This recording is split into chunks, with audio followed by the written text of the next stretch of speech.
Line के बाद आज हम लोग प्लेन स्टार्ट करेंगे। उम्मीद करते हैं कि आप लोगों को लाइन समझ में आया होगा, क्योंकि शुरुआत में तो मैंने ऐसे ही कॉपी में लिख करके सेंड किया। उसके बाद आप लोगों ने कहा सर इसको समझाइए वीडियो बना करके, तब ज़्यादा समझ में आएगा। हमने वो भी कोशिश की है। अब एक पोजीशन में थोड़ा दूर से दिख रहा था तो लोगों ने कहा था दूर से उतना दिखाई नहीं देता, तो हम पास भी लाने की कोशिश किए हैं। आप लोग कुछ रिस्पॉन्स नहीं कर रहे हो कि समझ में आ रहा है कि नहीं आ रहा है, दिखता है कि नहीं दिखता है। उसके बाद लाइन के अब हम लोग प्लेन स्टार्ट करेंगे। तो जैसे लाइन में 2 कंडीशन हुआ करती थी, उसी तरह से प्लेन में भी 3 कंडीशन यानी कुछ कंडीशन होती हैं, जिसके बेस पर हम लोग ये डिसाइड करते हैं कि प्लेन हमको मिलना है कि नहीं मिलना है, प्लेन कैसे डिटरमिन्ड होगा। लाइन की कंडीशन क्या थी? लाइन की 2 कंडीशन ये थी, एक तो एक पॉइंट से पास करे और किसी गिवन वेक्टर के पैरेलल हो, पहली कंडीशन। दूसरी कंडीशन ये थी कि 2 पॉइंट से पास कर रही हो। अगर कोई कंडीशन नहीं है तो हम बता नहीं पाते हैं कि लाइन मिलेगी या नहीं मिलेगी। इसी तरह से प्लेन में है। प्लेन में 3 कंडीशन होती है। पहली ये, a plane can be determine uniquely of any one of the following condition is known. क्या है condition? Normal to the plane and its distance from origin. जिस प्लेन की बात हम कर रहे हैं उसका नॉर्मल दिया हो एंड उस प्लेन की डिस्टेंस फ्रॉम द ओरिजिन दी गई हो। ओरिजिन से कितने डिस्टेंस पर है और उस प्लेन पर कोई नॉर्मल यानी परपेंडिकुलर जो वेक्टर हो वो दिया गया हो, पहली condition.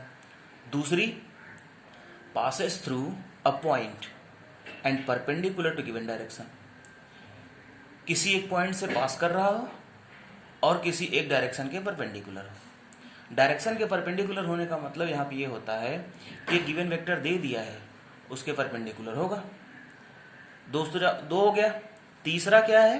Passes through 3 given non collinear points.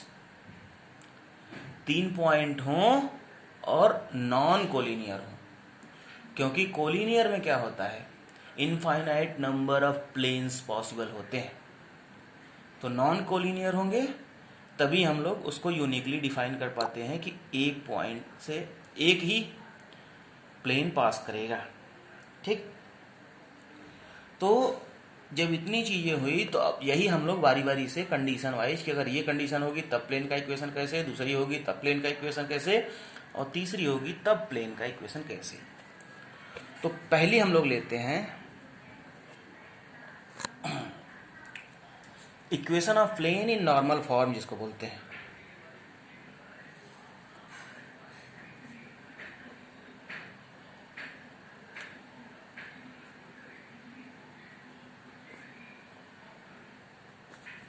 क्योंकि ये पहली कंडीशन है। पहली कंडीशन में आपको पहले ही क्लियर हुआ कि नॉर्मल टू द प्लेन पता हो, प्लेन पर नॉर्मल पता हो और ओरिजिन से डिस्टेंस पता हो। चूंकि नॉर्मल पता होता है इसलिए इस फॉर्म को नॉर्मल फॉर्म बोलते हैं।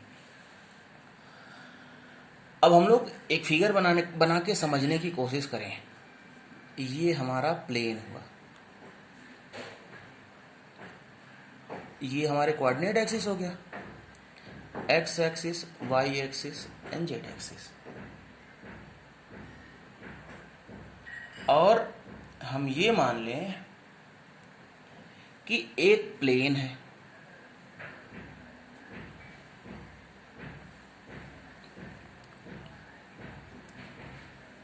ये प्लेन हो गया जो एक्सिस पर इस तरह से झुका हुआ है।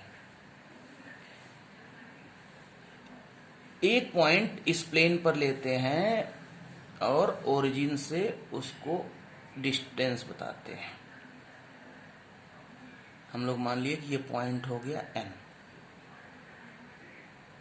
ठीक है, थोड़ा थोड़ा हम लोग लिखते चलें। Late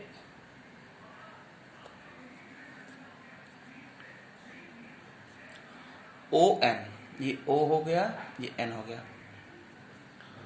ON is the normal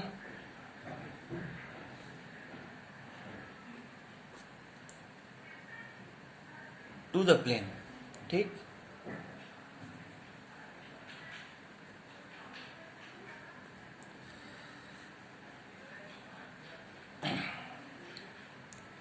if is unit vector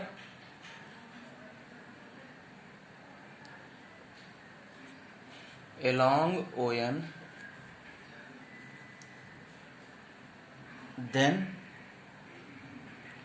if d is the distance, then ON vector is equals to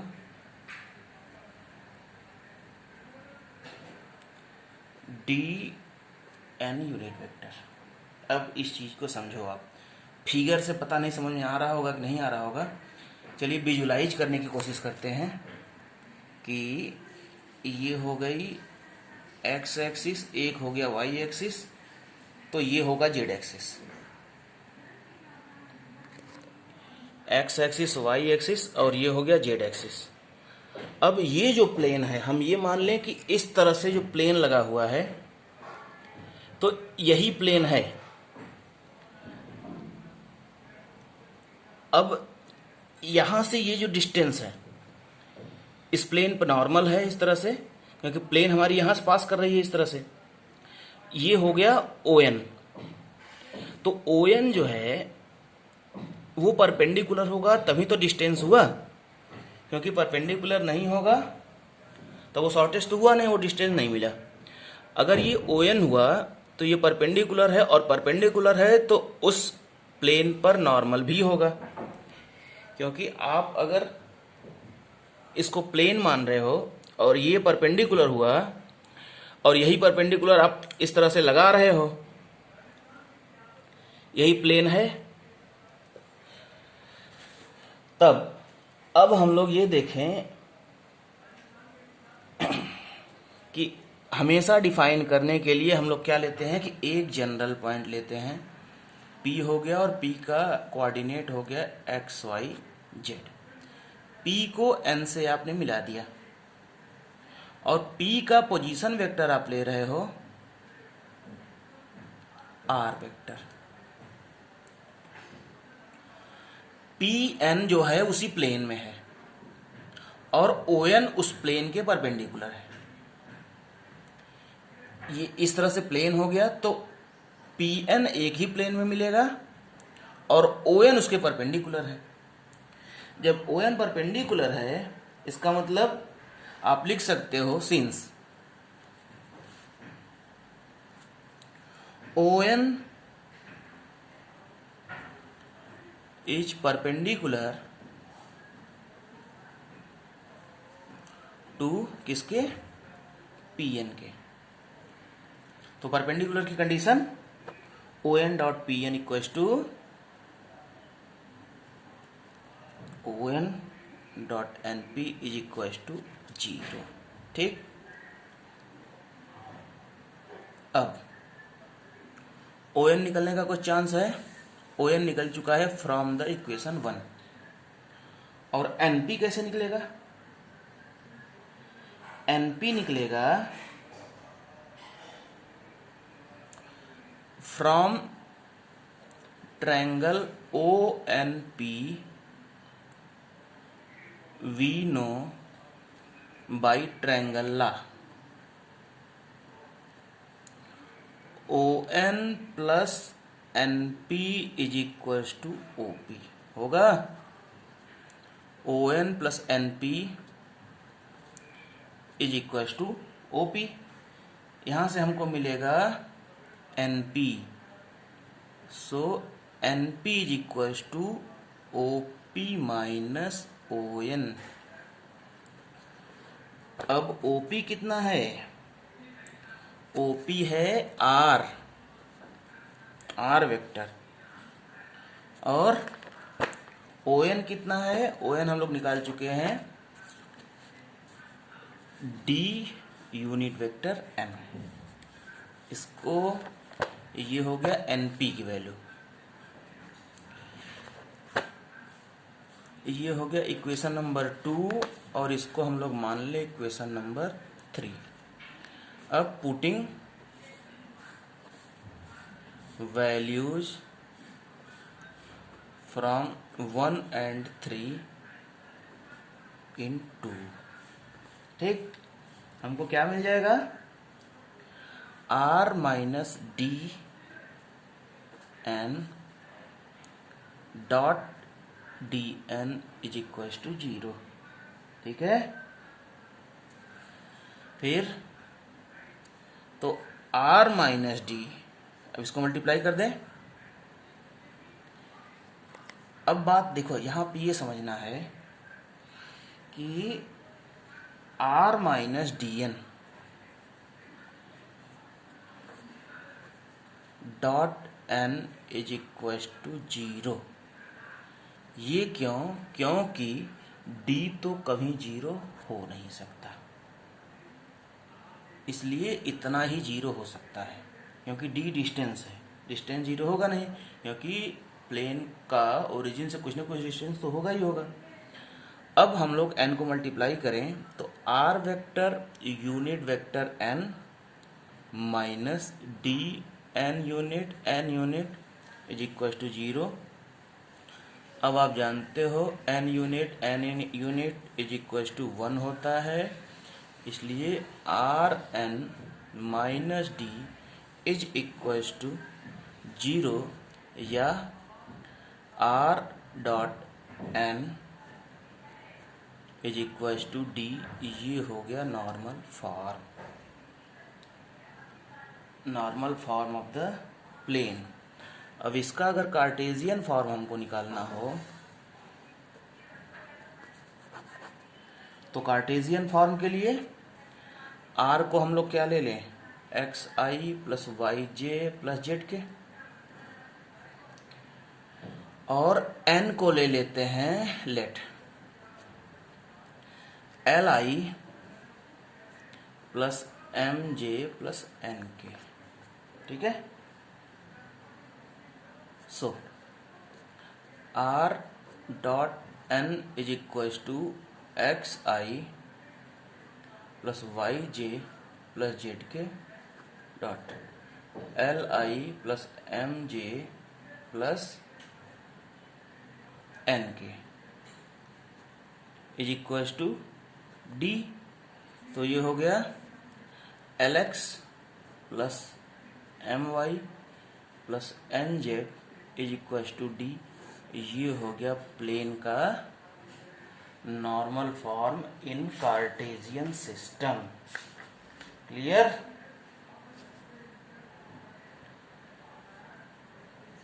एक और हम लोग देख लें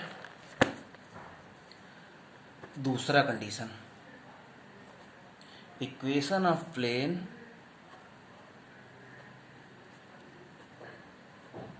क्योंकि छोटे छोटे हैं तो दो भी कवर हो जाएंगे। परपेंडिकुलर टू गिवन प्लेन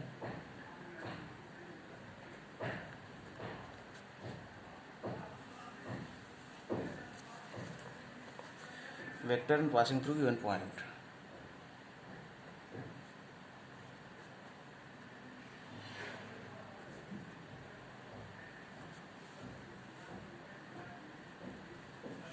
दूसरी कंडीशन जो थी हमारी कि उसका डायरेक्शन दिया गया और किस पॉइंट से पास कर रहा है, इसके लिए हम क्या करें,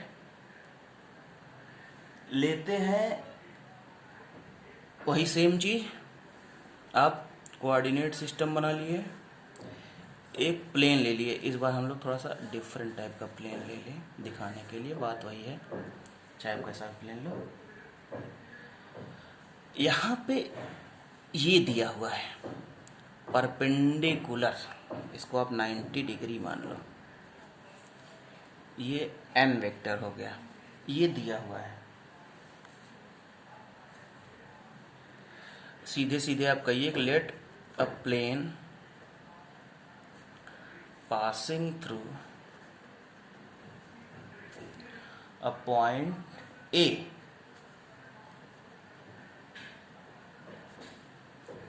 with position vector, एक पॉइंट A ले लेते हैं जिसका पोजीशन वेक्टर A वेक्टर हुआ, तो A ले ले, ये हो गया A, इसको मिला दिए O से x y z, तो ये A वेक्टर हो गया। ठीक है, अब ये जो A वेक्टर है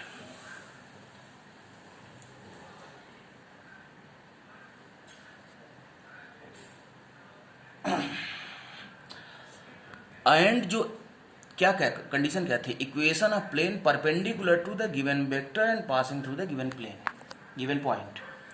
तो इसी प्लेन की बात कर रहे हैं, किस पॉइंट से पास कर रहा है, ए से। एक पॉइंट आपको पता होना चाहिए और किसके परपेंडिकुलर है वो वेक्टर पता होना चाहिए। तो एन के परपेंडिकुलर हुआ और ए से पास कर रहा है, ठीक। एंड द प्लेन, सीधे कहिए, परपेंडिकुलर टू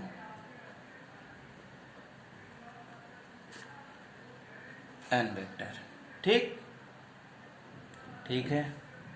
अब आगे बढ़ते हैं। क्या है कंडीशन? कंडीशन ये है कि हम हमेशा एक जनरल पॉइंट लेते हैं। इस पॉइंट को P कह लीजिए, एक्स वाई जेड इसकी कोऑर्डिनेट हो गया और इसका पोजीशन वेक्टर क्या हो जाएगा, R vector. Let P X Y Z be any point on the plane with position vector r, ठीक।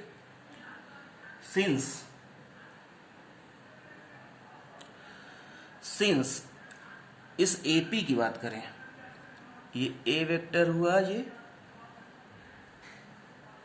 AP वेक्टर हुआ और ये R वेक्टर है। सिंस ये AP और इस पर ये परपेंडिकुलर है N, दोनों एक दूसरे के परपेंडिकुलर हुए। Since AP is perpendicular to N vector, फिर से परपेंडिकुलर की कंडीशन लगा दें, तो AP dot N vector is equal to 0। अब AP कैसे निकलेगा? AP के लिए तो आप जानते हो, position vector of P minus position vector of A dot N vector is equal to 0। यानी पोजीशन वेक्टर ऑफ P कितना है, R vector minus A vector dot N is equal to 0। तो यही है इक्वेशन ऑफ प्लेन। आसान, Cartesian form में देख लीजिए।